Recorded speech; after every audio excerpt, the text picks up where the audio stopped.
A very good morning to all of you. Radhe Radhe, नमस्कार दोस्तों। Star IQ में आप सभी का स्वागत है। आज है 9 जुलाई और 9 जुलाई 2020 के इंपॉर्टेंट करंट अफेयर इस वीडियो में हम लोग डिस्कस करने वाले हैं।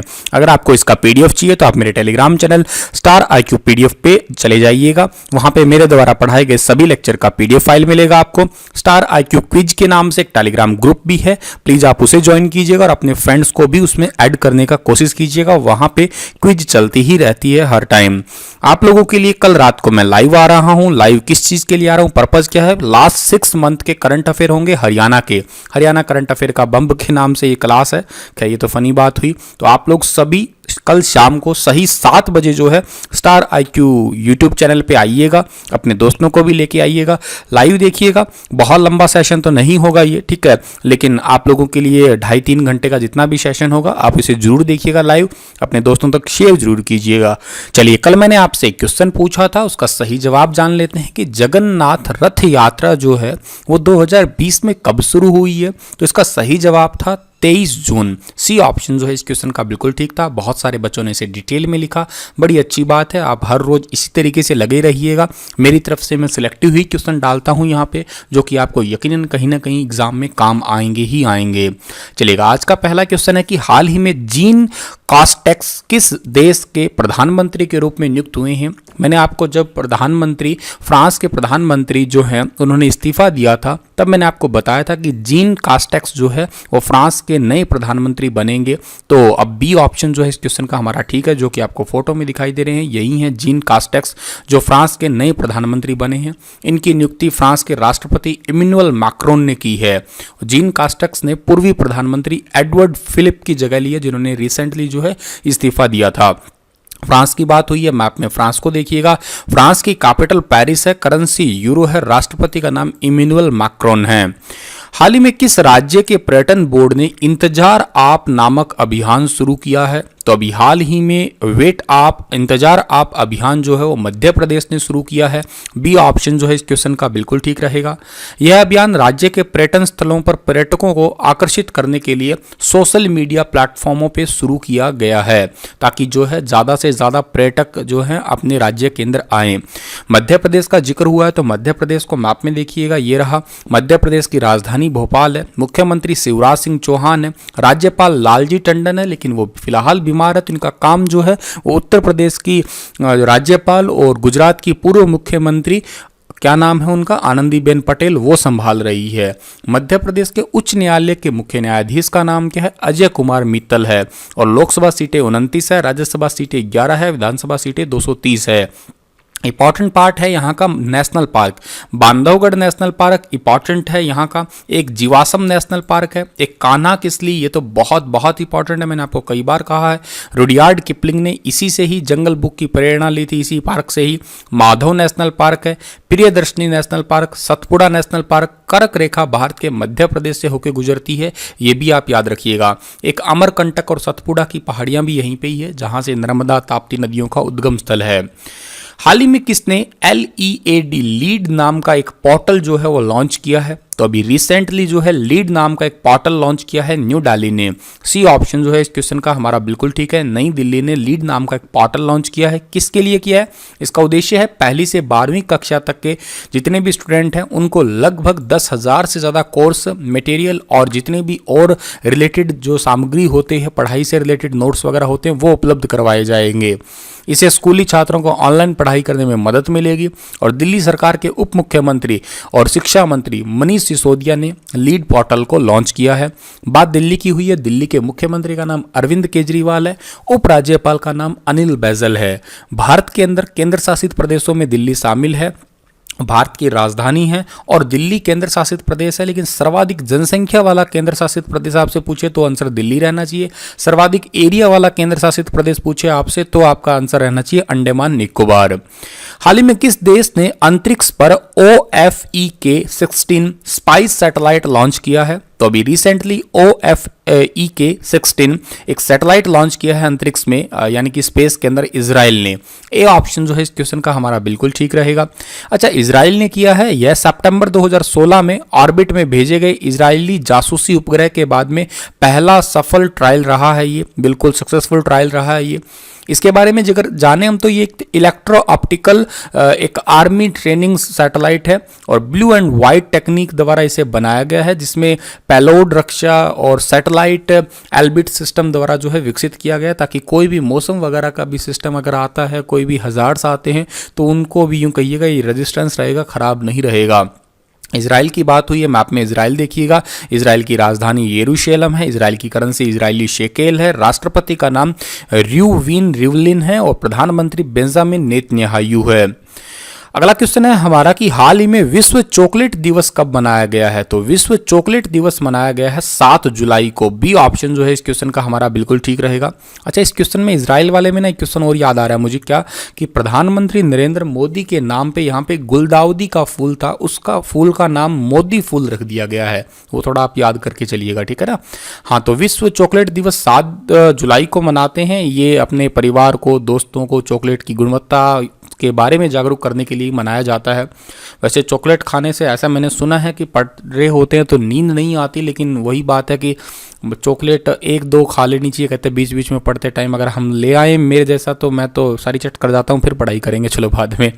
खैर आगे बढ़ते हैं हम लोग। तो हाल ही में ओला ने ग्राहकों को डिजिटल पेमेंट देने के लिए किसके साथ समझौता किया है? तो अभी हाल ही में ओला ने अपने ग्राहकों को डिजिटल पेमेंट देने के लिए फ़ोन पे के साथ में समझौता किया है।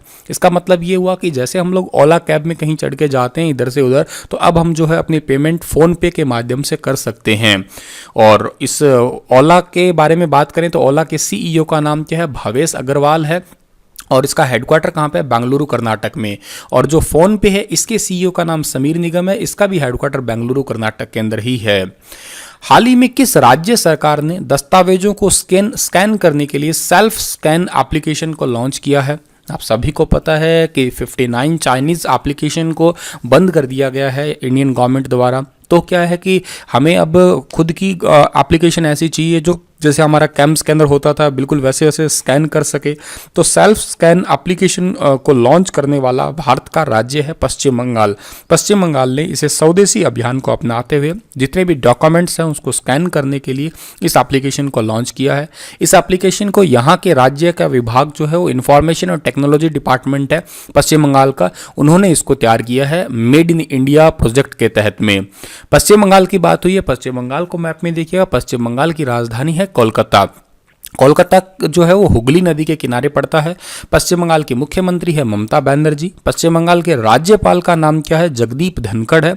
पश्चिम बंगाल का टोटल एरिया है 88,752 वर्ग किलोमीटर और जनसंख्या है 9.03 करोड़। पश्चिम बंगाल में दुनिया का सबसे बड़ा डेल्टा है जिसको सुंदरवन डेल्टा भी हम लोग कहते हैं। पश्चिम बंगाल के अंदर जो है वो जूट नामक फसल होती है जिसको हम लोग गोल्डन फाइबर कहते हैं। पश्चिम बंगाल जो है वहाँ पे गंगा को पद्मा कहा जाता है और ब्रह्मपुत्र को जमुना कहा जाता है। दोनों के ही संगम पे दुनिया का सबसे बड़ा डेल्टा है सुंदरवन डेल्टा। पश्चिम बंगाल में ही भारत में सर्वाधिक चावल का उत्पादन भी होता है। एक प्री मॉनसून बारिश होती है, ठीक है, तो आपसे मैं कंसेप्चुअल क्वेश्चन पूछ रहा हूँ, पश्चिम बंगाल में उस बारिश का नाम क्या है? जैसे मैं आपको हिंट देता हूँ तो केरला के अंदर उसको मैंगो शावर यानी कि आम्र वर्षा कहते हैं। ऐसे ही पश्चिम बंगाल के अंदर तकरीबन अप्रैल या मार्च अप्रैल के दौरान एक बारिश होती है, उस बारिश का नाम क्या है? अगर बता सकते हैं तो कमेंट में जरूर बताइएगा, अदरवाइज मुझसे पूछ लीजिएगा। हाल ही में भारतीय एथलीट्स के किस मुख्य कोच को 25 वर्ष के बाद ऊपरी आयु के कारण अपने पद से हटना पड़ा है? तो 25 वर्ष के बाद में लगातार इस्तीफा दिया है जो है वो बहादुर सिंह ने इस्तीफा दिया है। लगातार 25 साल तक यूं कहिएगा मुख्य कोच के रूप में रहे थे ये, और अब अपनी एज की वजह से या ज़्यादा एज होने की वजह से हटना पड़ा है। और भारतीय खेल प्राधिकरण साई के साथ उनका अनुबंध अब समाप्त हो गया है। आयु नियमों के आधार पर उनका कार्यकाल आगे नहीं बढ़ाया जा सकता है। बहादुर सिंह ने 1980 में मॉस्को ओलंपिक में भाग लिया था, 1976 में अर्जुन पुरस्कार, 1998 में द्रोणाचार्य पुरस्कार और 1983 में पद्मश्री पुरस्कार मिला हुआ है। इन्हीं के मार्गदर्शन में भारत ने दिल्ली राष्ट्रमंडल खेलों में 2010 में शानदार प्रदर्शन किया था। अमेरिका ने निम्न में से किस संगठन से आधिकारिक रूप से अलग होने की घोषणा कर दी है? तो ये तो वैसे तो बहुत टाइम पहले हो गया था, लेकिन अब आधिकारिक रूप से घोषणा कर चुका है अमेरिका डब्ल्यूएचओ से अलग होना। और हो भी क्यों ना, बहुत मुझे अच्छी बात लगी, क्योंकि डब्ल्यूएचओ ने इस कोरोना वायरस को फैलाने में मदद की है, इसमें कोई दो राय नहीं है। क्योंकि 11 जनवरी तक डब्ल्यूएचओ ये कह रहा था कि there is no any evidence of human to human transmission. ये तो बहुत गलत बात है। इतनी बड़ी संस्था दुनिया की जो कि हेल्थ के लिए ही बनाई है, वो ये बात उसको भी नहीं पता कि वायरस क्या चीज़ है, किस तरीके से चल रहा है, वहाँ के वैज्ञानिकों को नहीं पता, तो फिर हमें क्या टमाटर पता होगा। खैर बहुत अच्छी बात है, इनसे सारे अनुबंध जो है तोड़ लिए गए हैं। डब्ल्यूएचओ का हेडक्वार्टर जेनेवा स्विट्जरलैंड में है। डब्ल्यूएचओ के अध्यक्ष का नाम टेड्रोस अधानोम है, जो कि आपको फोटो में दिखाई दे रहे हैं। सारा मतलब यूं कहिएगा जब इन्हीं का ही है, सारी कुत्ते खानी इन्होंने ही की है हमारे साथ में। चीन के साथ में मिले हुए, इथोपिया के हैं ये। इनके पास में एक्चुअल में जितनी डिग्रियां होनी चाहिए उतनी है भी नहीं है। मैंने एक वीडियो बनाया है पर्टिकुलर, अगर आप देखना चाहें तो देख सकते हैं इस पर भी, ठीक है। और डब्ल्यूएचओ की स्थापना 7 अप्रैल 1948 को हुई है, ठीक है। और बात की जाए डब्ल्यूएचओ ने तो कर दिया ये, पर अमेरिका ये अब अलग कैसे हो जाएगा? अलग होगा 6 जुलाई 2021 को होगा, क्योंकि ये एक एक्चुअल में सदस्यता का एक नियम होता है। 1984 में नियम बने थे कि अगर कोई भी हटना चाहता है तो उसको 1 साल का टाइम लगेगा। और अब जितना भी बकाया है अमेरिका का डब्ल्यूएचओ को जो देना है वो भी सारे पूरा करना होगा। फंडिंग वगैरह तो पहले ही रोक दी थी अमेरिका ने बहुत टाइम पहले, लेकिन अब बिल्कुल ही अलग होने का निर्णय ले लिया अमेरिका ने। अमेरिका के राष्ट्रपति का नाम डोनाल्ड ट्रंप है। अमेरिका के जो करेंसी है वो अमेरिकन डॉलर है और राजधानी वॉशिंगटन डीसी है। वैश्विक रियल एस्टेट पारदर्शिता सूचकांक में जो है, यानी कि आपका global real estate transparency index में 34वां स्थान किसको मिला है? ये मिला है हमारे इंडिया को। 34th नंबर मिला है। डी ऑप्शन सही रहेगा इसका। रियल एस्टेट बाजार से जुड़े जितने भी सुधार है, बाजार से जुड़े बेहतर आंकड़े हैं, उन सभी को देखते हुए हम लोग का 34वां स्थान आया है। 2018 में 35 था, 16 में 36 था और 14 के अंदर जो है वो 39 था। और इसके अंदर टोटल 99 देशों की रैंकिंग थी, जिसमें नंबर 1 पे ब्रिटेन है और उसके बाद में अमेरिका है 2 पे, फिर ऑस्ट्रेलिया, फिर फ्रांस और फिर कनाडा। ये टॉप 5 है। और भारत के पड़ोसी देशों में बात की जाए, चाइना का 32वां नंबर है, श्रीलंका का 65वां और पाकिस्तान का 73वां है। अगला हमारा क्वेश्चन है, विश्व जूनोसिस दिवस कब मनाया जाता है? तो विश्व जूनोसिस दिवस जो है वो 6 जुलाई को मनाया जाता है। डी ऑप्शन सही है इस क्वेश्चन का हमारा। जूनोसिस बीमारी के बारे में लोगों को जागरूकता फैलाने के लिए, उन्हें उपचार के बारे में जागरूक करने के लिए यह दिवस मनाया जाता है। 6 अप्रैल 1885 को फ्रांसीसी रसायन वैज्ञानिक लुई पास्चर जो है उन्होंने सफल रेबीज टीके की खोज की थी और तभी से जो है ये दिवस मनाया जा रहा है।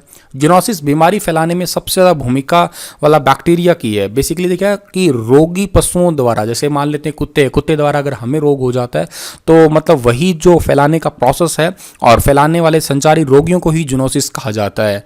इसमें पशु जनित व पशुजन्य रोग भी होते हैं, मतलब रेबीज वाला हो गया, कोई भी किसी भी जानवर का रोग है जो इंसानों में फैल जाए उसी को ही जूनोसिस प्रोसेस कहते हैं हम लोग। चलिएगा, इसी के साथ ये लेक्चर तो समाप्त होता है। आप लोगों के लिए क्वेश्चन है कि what is the name of a group of a similar cell performing a specific function? कौन सी ऐसी जो खास तरीके का सेल है आपका जो बताइएगा जो स्पेसिफिक फंक्शन परफॉर्म करने का काम करता है? टिश्यू होते हैं या ऑर्गन होते हैं, ऑर्गेनिक सिस्टम होता है, सेलुलर ऑर्गेनाइजेशन होता है आपका। टिश्यू का मतलब क्या होता है? उत्तक बोलते हैं हिंदी में इसको। ऑर्गन अंग होता है या ऑर्गन सिस्टम अंग तंत्र होता है या आपके सेल वाला पूरा ऑर्गेनाइजेशन वाला पूरा सिस्टम होता है। तो बताइएगा कौन सा ऐसा है स्पेसिफिक, कौन सी सेल होती है, एक जैसी सेल होती है जो स्पेसिफिक फंक्शन करने में हेल्प करती है? ये आपके बायो का क्वेश्चन है, बताने का प्रयास कीजिएगा। Thank you so much. आप लोग कल शाम को 7 बजे करंट अफेयर हरियाणा के देखना बिल्कुल मत भूलिएगा। धन्यवाद।